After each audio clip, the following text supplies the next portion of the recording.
We are going to continue learning about the feast. And we're going to continue this with Hanukkah versus Christmas. We're going to carefully examine the scriptures from a Christian, Judaism, Hebrew, and Messianic perspective, whatever your beliefs are. I believe, or at least I'm hoping, that this series will be an eye-opening and provoke you, if you're willing, to search and dig deeper into the whole word of truth, the scriptures. So let's put aside what we have learned, which is mostly tainted by denominational thought, and view the written word as it is written. That goes for me, and that goes for all of you that's watching today and those who will be watching in the future. Welcome to Reconcile the Kingdom, where we're working towards becoming a harmony of the whole word of truth.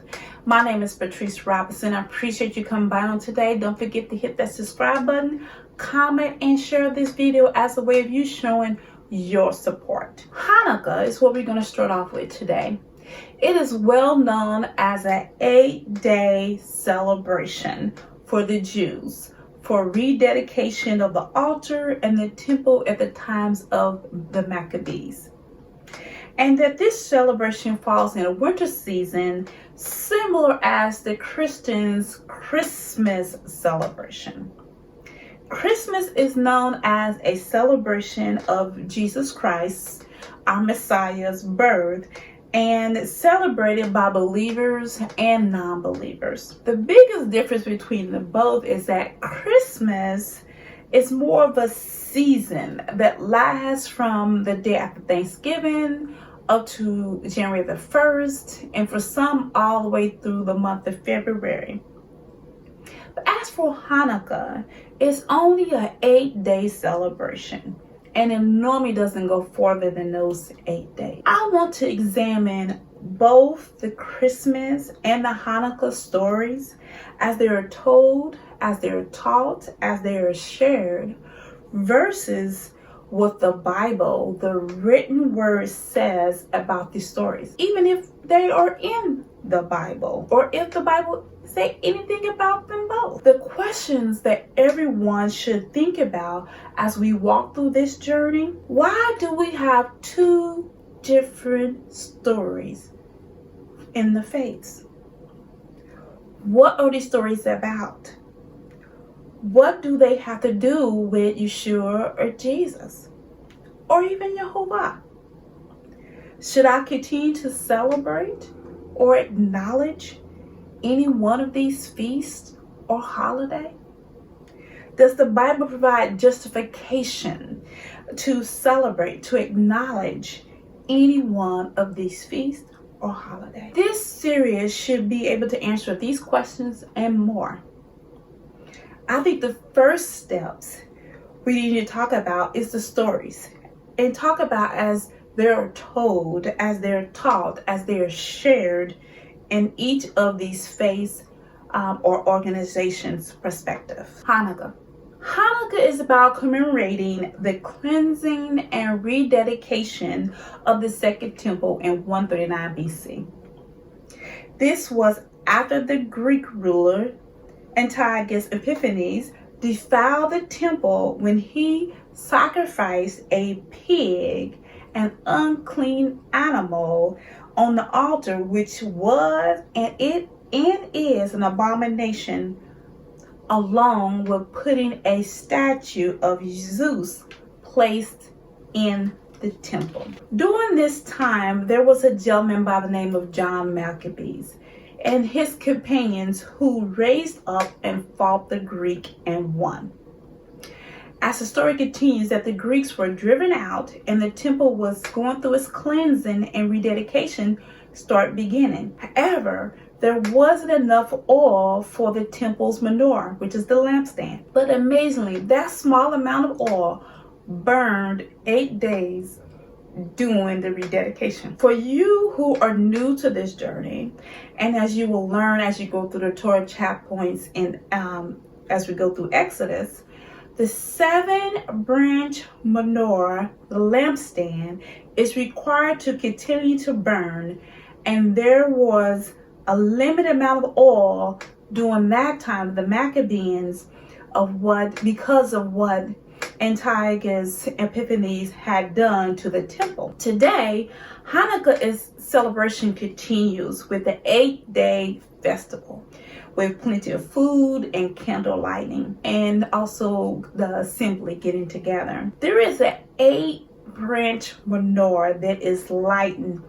on each day. There's a branch that's lit all the way to the 8th day. There has been an added component to gift giving.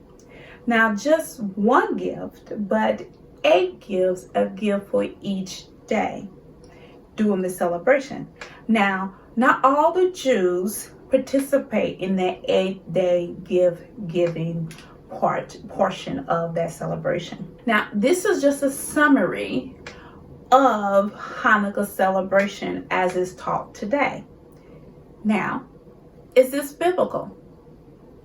We will examine this. Now, let's review the Christmas story. Joseph and pregnant Mary went to Jerusalem to complete his census. When they arrived in the city, there wasn't an inn. So Joseph and Mary had to go to a manger. Mary had given birth to Jesus, which is Yeshua, his Hebrew name. And in the meanwhile, there were 3 wise men who followed his star. These men stopped by Herod the king, searching for the king to be born. Herod was grieved and wanted to kill the child, and told the wise men, when you find this child, let me know so that I also can acknowledge him. The story continues that the wise men brought gifts to the manger, to baby Jesus, Yeshua, along with the shepherds. The wise man didn't listen to King Herod, but they listened to the warning of Jehovah, and they left a different way.